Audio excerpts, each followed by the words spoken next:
Hello and welcome to Retro Tech Retreat with Mr. H. We don't just do old radios, we do other tech as well. On this occasion we're going to take a look at a ubiquitous, iconic home computer of the 1980s, and by that I mean the Commodore 64. Duffy, let's go to work.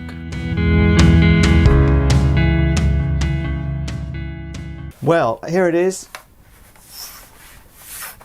Quite a large beast compared to a lot of the things that you see today. Standard keyboard with lots of special functions that are specific to the Commodore.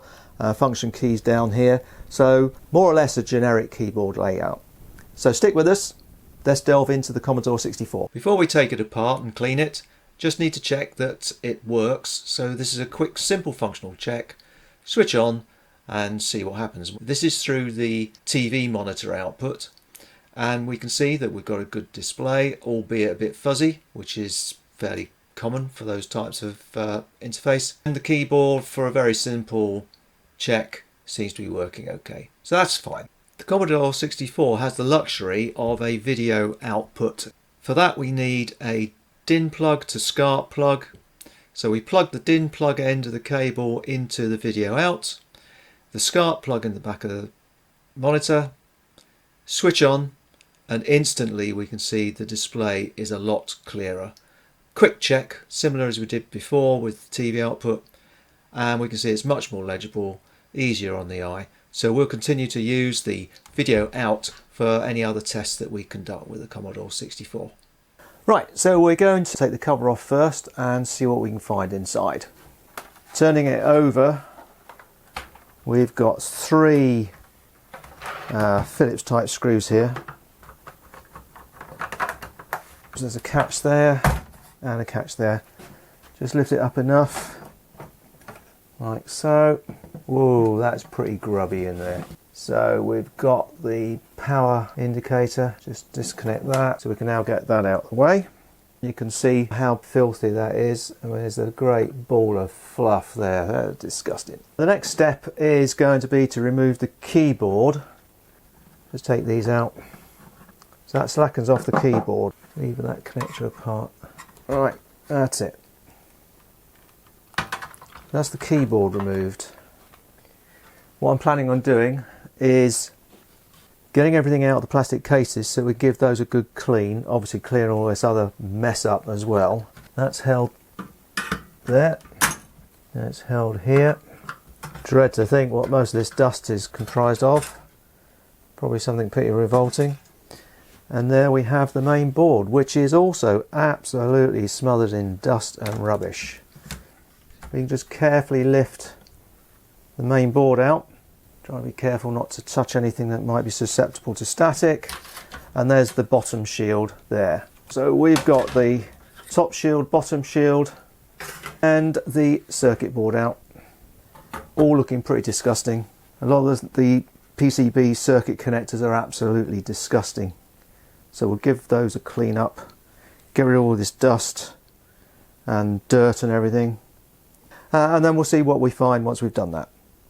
Okay, let's take a quick look at removing keycaps. So I've got a couple off already, so let's just see. It's a little bit fiddly, and what we do is we slot the special tool over like that. I'm going to do it like this just so we can see if we can see it. All right, just a gentle pull. Whoops, and there it goes. So there's your key and the return spring for the key there. I'll disentangle that in a moment. And that's come off quite cleanly. And there's your switch. The shift lock key is a special one. What I might do, because that needs to be desoldered, and I'm trying to avoid doing anything too invasive. So what I'll probably do with this one is work around that one and clean it, but we'll see how we can get on with the rest of these. And the space key is a little bit trickier as well, so we'll see how we go with that. So now we've got a pile of keycaps and springs, but thankfully no breakages, so that's a good thing, and a very dirty keyboard to clean up. Get some brushes and stuff and give it a clean. It's now just a case of very carefully brushing away, effectively loading up the bristles with the dust and fluff. I used a little bit of isopropyl alcohol just to try and remove some of the greasiness, stickiness that was on the circuit board. So I'll put that to one side until we're ready to reassemble. Using a brush to get rid of the fluff and a cotton bud and some isopropyl alcohol, I'm just cleaning up all the grime from the keyboard. And now, just got to put it all back together. Reassembling is simply dismantling in reverse order.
There we are, reassembled, nice, clean Commodore 64C. The next step is see if it switches on and see if it still works. Okay, we've given the Commodore 64 a complete strip down and clean up, got 34 years of crud out of the machine. We've got it connected up to its power supplies. I'm using the video out from the machine into the monitor. So let's click it on and see what happens. And there we are. Commodore 64 Basic version 2, 64K RAM. I'm just going to tap in a very simple 4-next loop, just for the sake of it, really, to see what happens.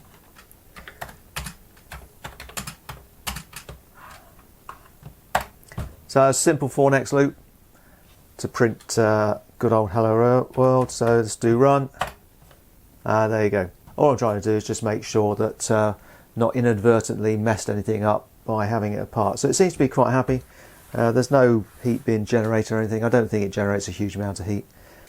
Right, this has not been a full-blown restoration of the C64 because it's still got some yellowing and discoloration. But what I did do was take it apart and give the case and all the keys a thorough soaking in some OxyClean laundry detergent. So got rid of all those years and years of finger grease and skin cells and so on that accumulated. Got rid of all the dust and all the other rubbish that was inside it. So although it may not look like it's just come off the production line, back in 1987, it's really clean. So that was the main thing I was aiming for.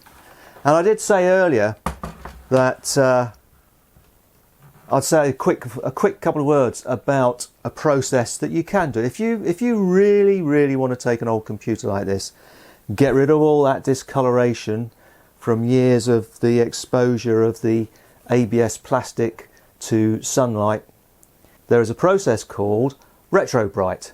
The reason I didn't go for that is twofold. It isn't long lasting. From the evidence I've seen, in many cases the discoloration starts to come back after about a year. So whether you consider it's worth your while doing that or not, well, that's obviously a personal choice. The other thing is that the retrobrite process does affect the integrity of the plastic. Plastics like this will deteriorate in terms of their material qualities over time anyway. That's unavoidable. But it seems to me, from what I've seen, is that the retrobrite process can exacerbate that problem. So that's another reason why I personally wouldn't go for it. It's just my personal choice. And finally, the retrobrite process uses hydrogen peroxide and UV light. Hydrogen peroxide, as you probably know, is a key element in bleaches, so needs to be handled very carefully. And UV light is not particularly good for you. The downside is that because this process requires some pretty intense UV light, then there's potential for harm to the operator if you're not careful what you're doing, particularly to the eyes.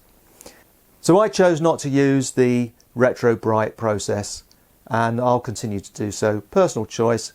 If you want to try that, the results I've seen are spectacular, but as I say, they're not long lasting, and there's the whole integrity issue with the plastic structure. So that's just a quick word about retrobrite, and if you want to try it, then please do feel free to do so. I've put a link in the notes below this video so that you can go and see some examples of this and make up your own mind.